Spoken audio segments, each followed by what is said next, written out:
Nascido em 31 de dezembro de 1951, na cidade de Modesto, na Califórnia, Kenny Roberts andou de moto pela primeira vez aos 12 anos de idade, quando um amigo o desafiou a andar de mini-moto. Ele andou e gostou tanto que montou sua própria motocicleta adaptando o motor do cortador de grama de seu pai ao quadro de uma bicicleta. Sua carreira começou aos 12 anos em corridas de terra e rapidamente mostrou um talento natural para corridas off-road, quando começou a vencer várias corridas locais. Em 68, aos 17 anos, ganhou o patrocínio de Bud Axeland, revendedor local da Suzuki, impressionado com sua habilidade. Kenny abandonou os estudos para seguir a carreira. Devidamente autorizado a competir profissionalmente quando completou 18 anos, no dia seguinte ao seu aniversário, participou de sua primeira corrida profissional no Cow Palace de São Francisco, terminando em 4º lugar. Terça-feira, 26 de dezembro de 2023, e este é mais um Personagem de Terça.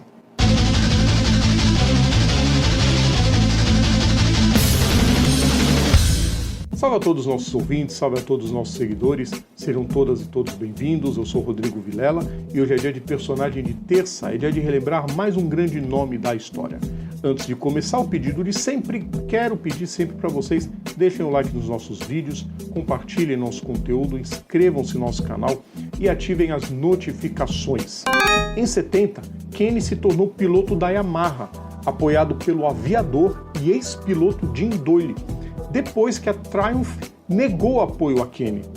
Kel Carruthers, campeão das 250 cilindradas de 69, passou a orientar a carreira de Roberts nas corridas, e disso nasceu uma parceria bem duradoura.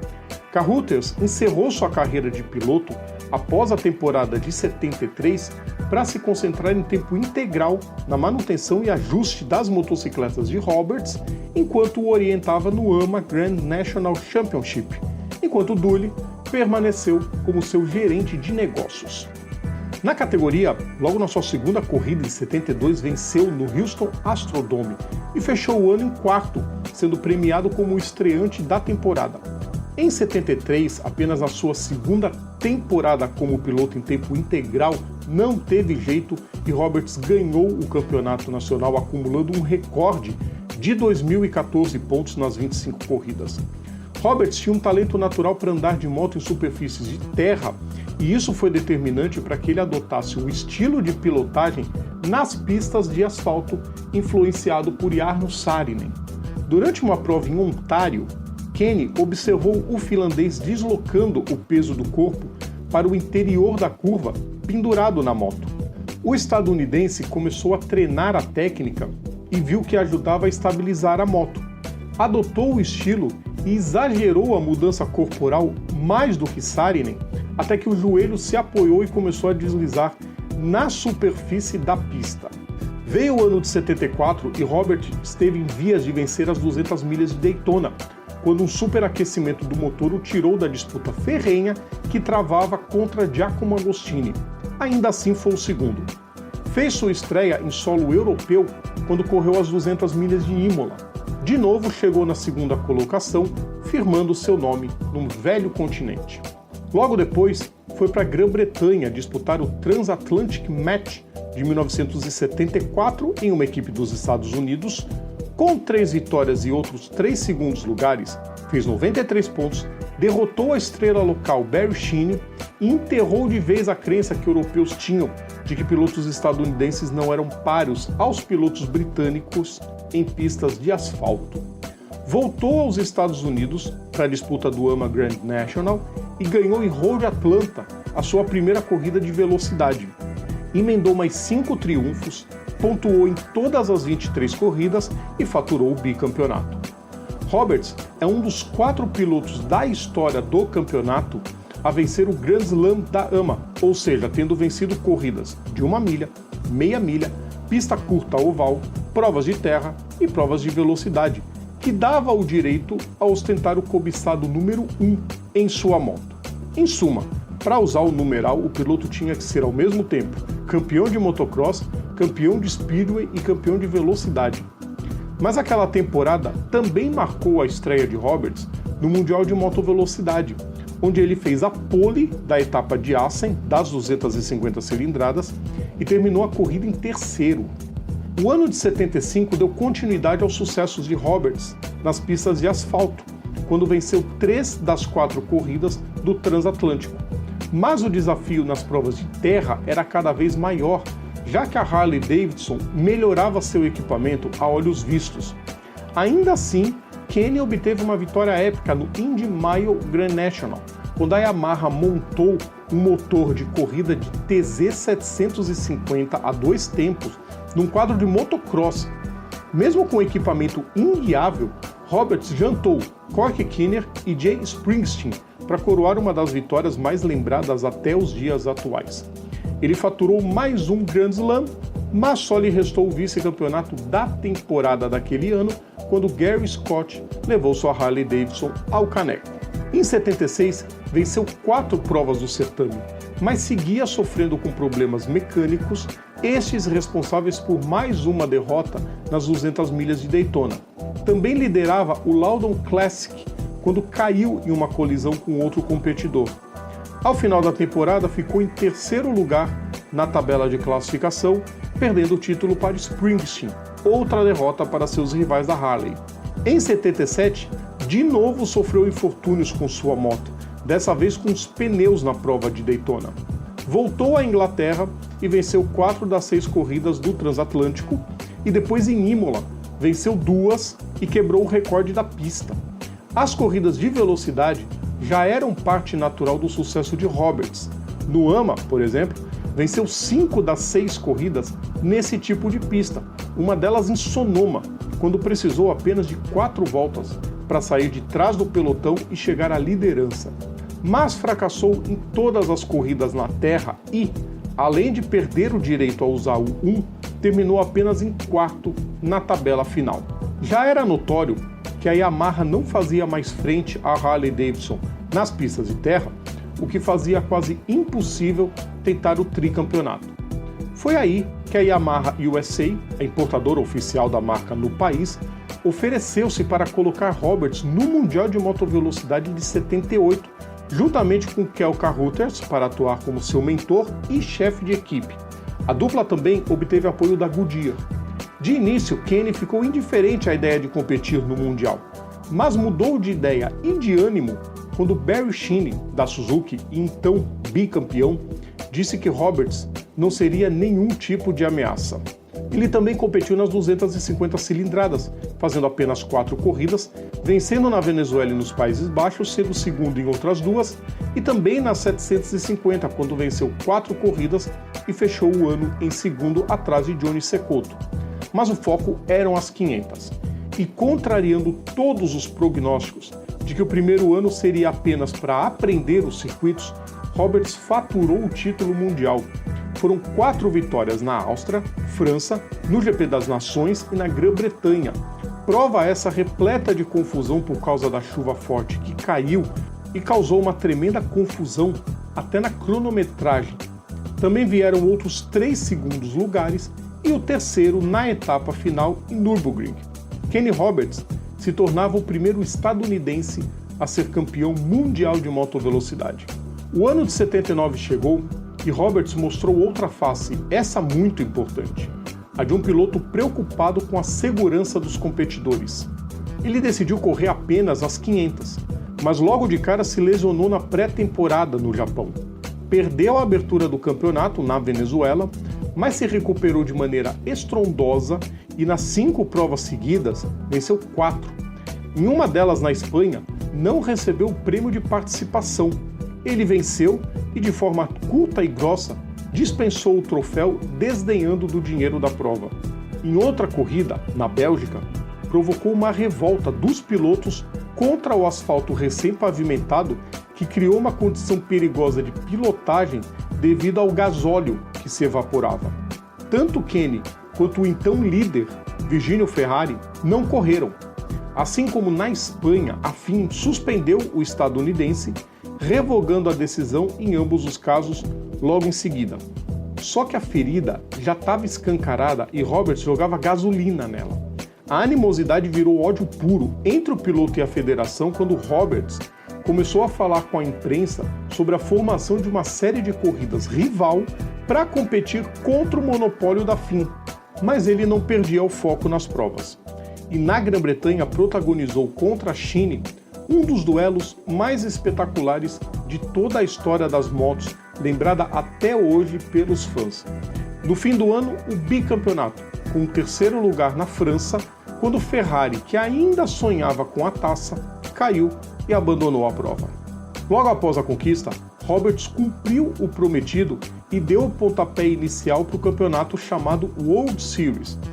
O foco do piloto era com a segurança e com o tratamento recebido da federação e dos organizadores das corridas, que quase que proibiam seus pilotos de manifestarem qualquer tipo de descontentamento. A série não foi para frente pela dificuldade de arrumar pistas para a realização das provas, mas foi um duro golpe na FIM, que tratou de ouvir as exigências dos pilotos e melhorar visivelmente a segurança dos autódromos num conjunto de regras bastante rígidas. O ano de 80 começou com Roberts retornando brevemente ao AMA para a disputa da rodada dupla de Houston. Depois de mais de um ano longe das competições de pista de terra, Roberts venceu uma das provas para empatar o recorde da carreira de Bart Markel, de 28 vitórias no Grand National. Também disputou a Transatlantic Match mais uma vez, sendo de novo peça fundamental no triunfo dos estadunidenses sobre os britânicos. Aí veio o Mundial, com uma novidade tanto. A Yamaha transformou a equipe, até então obra e graça da filial dos Estados Unidos, em sua equipe oficial de fábrica. As provas da Áustria e da Venezuela foram canceladas, então o campeonato começou somente no GP das Nações em Misano. Roberts emendou 3 vitórias seguidas, lá na Itália e também na Espanha e na França. Mais 3 pódios na Bélgica, Finlândia e Grã-Bretanha coroaram o tricampeonato para ele. Só que as coisas começariam a mudar a favor da Suzuki. E em 81, Roberts sofreu com vários abandonos e até mesmo com uma intoxicação alimentar. A Yamaha lançou uma nova moto de 4 cilindros em formato quadrado, semelhante à RG 500 da Suzuki, mas o desempenho ficou bem abaixo do esperado. 2 vitórias nas 3 primeiras corridas deram a impressão de que ele brigaria pelo Tetra, mas depois disso, Kenny apenas assistiu a dupla da Suzuki, Randy Mamola e Marco Lutinelli, brigarem pela taça. Kenny ainda foi ao pódio na Iugoslávia, na Bélgica e na Grã-Bretanha, mas nos Países Baixos as rodas travaram antes da largada e a já citada intoxicação o tirou da prova de San Marino. Ainda abandonou na Suécia e fechou em terceiro, atrás do campeão Lutinelli e de Mamola. Roberts e a Yamaha começaram 82 com pneus Dunlop, já que a Goodyear deixou as 2 rodas. Não bastasse esse problema, surgiu mais uma montadora para bater de frente com eles, a Honda, que teria Lutinelli, além do veterano Takazumi Katayama e do estreante Fred Spencer, que deu à montadora de Hamamatsu sua primeira vitória nas 500 desde 67. O ano começou positivo para Kenny, ao vencer na Argentina e ser terceiro na Áustria, mas aí ele e outros pilotos boicotaram a corrida da França em razão da péssima segurança do circuito de Nogaro. Na continuação do campeonato, tudo se encaminhava bem, com vitória em Jarama, segundo lugar em Assen e pontos em Misano e em Spa-Francorchamps. Só que depois disso, o barbecue desandou, nem largou em Rijeka e depois em Silverstone lesionou o joelho e dedos da mão, perdeu a etapa de Anderstorp e não chegou ao fim, nem em Mugello e nem em Hockenheim. Ainda salvou um 4º lugar na tabela, mas bem distante do que poderia. O ano virou e Kenny declarou que 83 seria seu último nas pistas. O estadunidense teria um novo companheiro de equipe, seu compatriota Ed Lawson, que entrou no lugar do então vice-campeão Graeme Crosby. Aquela temporada marcaria um duelo inesquecível entre ele e Fred Spencer pela taça. O ano começou bem ruim para ele, de novo com problemas de superaquecimento e suspensão. Spencer enfileirou 3 vitórias seguidas, sendo que em Monza o primeiro lugar caiu dos céus quando Kenny caiu a 3 voltas do fim. Nas 4 provas seguintes, 2 vitórias para cada, e então foi a vez de Roberts emendar a sua sequência de 3 vitórias. Spencer venceu na Suécia e em Imola, mesmo com Roberts vencendo a sua última prova, o segundo lugar de Spencer deu a ele o título. Roberts, vice-campeão, se retirou das pistas com 60 corridas disputadas, 24 vitórias, 44 pódios, 22 poles e 27 voltas mais rápidas. Sua saída das pistas em tempo integral não significou o fim da carreira. Em 84 faturou o bicampeonato da Daytona 200 e em 85 e 86 disputou as 8 horas de Suzuka, mas foi no pit lane que ele deu prosseguimento à sua carreira. Tendo quase decidido por uma carreira no automobilismo, Kenny ingressou nas 250 com sua equipe, equipada com a Yamaha e os pilotos Wayne Rainey e Alan Carter. Em 86 aumentou as operações e subiu para as 500 cilindradas, tendo Randy Mamola e Mike Baldwin como pilotos. Em 88, quem chegou para o time foi Rainey, que terminou em terceiro naquele ano e vice-campeão em 89. Aí em 90, com o apoio da Marlboro, sua equipe se tornou o time oficial da Yamaha. Tanto Rainey quanto John Kosinski, nas 250, levaram o título. Kenny se juntava a um seletíssimo grupo de campeões como piloto e dono de equipe. Depois que Rainey ficou tetraplégico, a equipe teve Luca Cadalora como piloto principal, mas era a época que Mick Durham e a Honda eram imbatíveis. Aí, como que num susto, ele anunciou que estava deixando a parceria com a Yamaha e decidiu que disputaria dali para frente com moto própria. Para isso, adquiriu as instalações da Arrows e, com a ajuda de Tom Walkinshaw, construiu um motor 2 tempos e 3 cilindros, se aproveitando das regras que permitiam pesos inferiores para motores de 3 cilindros. Só que o desenvolvimento absurdo dos pneus anulou a vantagem que motos de 2 tempos teriam sobre as de 4 tempos. O único brilhareco depois disso veio em 2002, quando Jeremy McWilliams cravou a pole para a etapa da Austrália daquele mesmo ano. Com a criação da MotoGP, o time desenvolveu uma moto de 5 cilindros, mas era visível que mesmo com o apoio da Proton, o equipamento não fazia frente às poderosas do grid. Para 2005, Roberts recorreu à KTM para fornecer motores. Só que depois de 10 corridas, os austríacos tiraram o apoio, deixando Roberts sem esperança alguma, além de perder todo o restante do ano. A salvação atendeu pelo nome de Honda, que interveio para ajudar em 2006. Com a KR211V, seu filho, Kenny Roberts Jr., campeão do mundo em 2000, o único filho de campeão a também levantar a taça, subiu ao pódio 2 vezes e fechou em 6º. Aí em 2007, a MotoGP introduziu os motores de 800 cilindradas de 4 tempos. A Honda seguiu com a parceria, mas a KR212V ficou muito abaixo do esperado e o apoio acabou. Não restou alternativa para Roberts a não ser encerrar sua equipe ao fim daquele ano.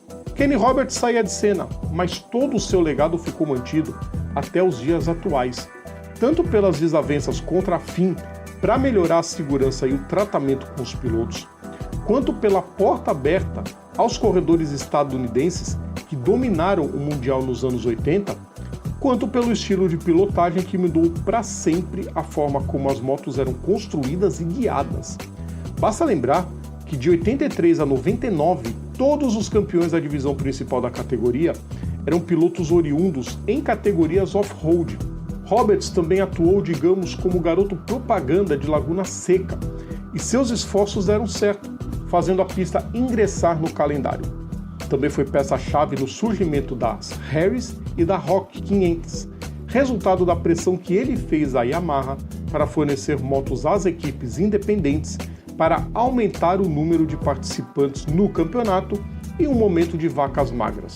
Tudo isso permanece na memória dos fãs. Depois de ser incluído no Hall da Fama do Esporte dos Estados Unidos em 90, do Hall da Fama Internacional em 92 e do Hall da Fama do AMA em 98, a FIM esqueceu as tretas entre eles e o nomeou como uma lenda em 2000, de forma justíssima. E pensar que, segundo ele mesmo já contou, se a Yamaha tivesse feito uma moto que batesse de frente com a Harley Davidson, lá nos tempos de AMA, ele jamais teria disputado o Mundial. Imaginem a perda para as duas rodas se o Kenny Roberts não tivesse ido para o Mundial. Felizmente ele foi, felizmente ele fez história e tudo que ele fez nas pistas é lembrado e aplaudido até os dias atuais. Óbvio que o Kenny Roberts tinha que estar aqui nesse quadro, o quadro que encerra o nosso ano de 2023. Esse vídeo encerra a nossa temporada, então na semana que vem tem lembrança, o personagem volta só na segunda semana de janeiro. Lembrando que as nossas lives voltam também somente na segunda semana de janeiro, no fim de semana da Fórmula E. E claro, lembrando sempre que todo o nosso conteúdo está no YouTube, está nas plataformas digitais ou então assinando o nosso feed is.gd/programa Papo Veloz. Sigam também nossas redes sociais, é só procurar a gente por PGM Papo Veloz. Um grande abraço a todos, feliz ano novo, uma grande passagem de ano e um 2024 maravilhoso para todos nós. Grande abraço a todos. Tchau!